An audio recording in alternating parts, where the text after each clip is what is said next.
Last night on Wednesday, Donald Trump made some of the worst remarks of his political career. Not only did he declare Ukraine a lost cause, he openly attacked the country for trying to defend itself from Russia's illegal invasion, and even showed us just how pro-Putin a new Trump presidency would be. Stick around to the end of the video because you will not want to miss his stunning remarks. After Mark Robinson's scandal rocked the Republican Party of North Carolina, Donald Trump is desperate to try to hold onto the state for this election. Wednesday night, he awkwardly held a rally with tens of people, and for some reason in an active warehouse. Now, we wish we could do a video on how his rallies have gotten so small that he can't afford to keep paying for normal venues. But unfortunately, Trump spent the evening spewing hatred and showing us that a second Trump term would be more about disliking and hating the people of this country instead of providing us with what we want or need. We saw him attack immigrants in Colorado and Ohio, repeating racist internet lies about gang presence and pet eating.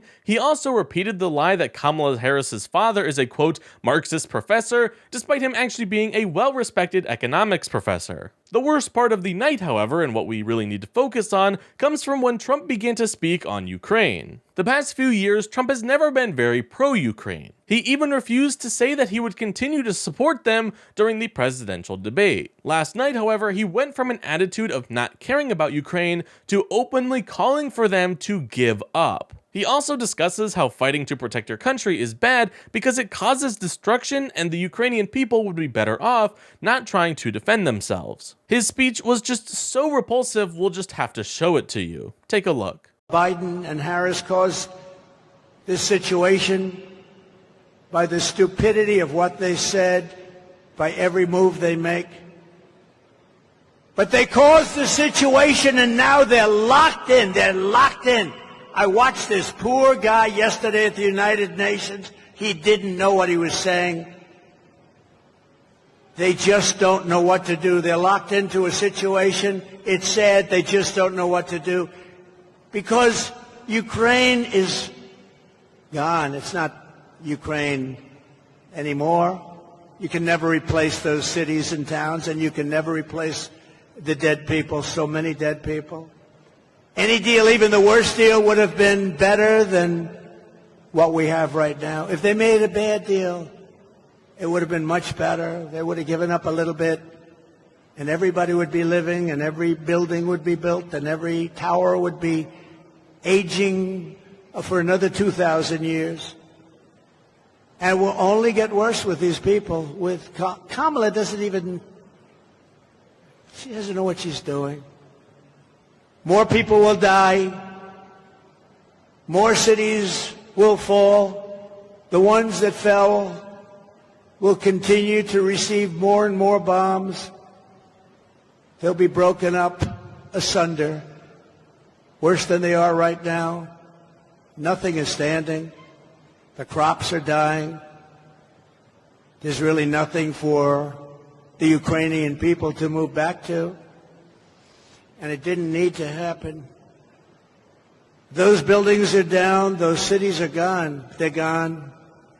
And we continue to give billions of dollars to a man who refuses to make a deal, Zelensky. There was no deal that he could have made that wouldn't have been better than the situation you have right now. You have a country that has been obliterated, not possible to be rebuilt. It'll take hundreds of years to rebuild it. There's not enough money to rebuild it if the whole world got together. They're not going to be satisfied until they send American kids over to Ukraine, and that's what they're trying to do. And the moms and dads of America don't want their kids fighting Ukraine and Russia, and we're not going to have our soldiers die across the ocean. Last night, Donald Trump, a United States presidential candidate, openly called for a foreign enemy to be allowed to annex another state. A presidential candidate openly encouraged a strategic ally of our country to give up their struggle for independence and let a dictator overthrow their government. This is a man who wants to be the leader of the free world, and he just told his supporters that freedom is sometimes too costly and not worth fighting for. This is not the rhetoric of a leader of a democracy, and this is also not the rhetoric of someone who wants to defend the rights and freedoms of what this country stands for. These are the words of a man who has been bought and paid for by foreign governments, a man convicted of 34 felonies, running for office only to pardon himself. Donald Trump has given up on Ukraine and their freedoms. How long will he last as president again before he abandons ours? We absolutely cannot let this man into the White House again. This November's election is not just a fight for our rights, it's a fight for our freedom.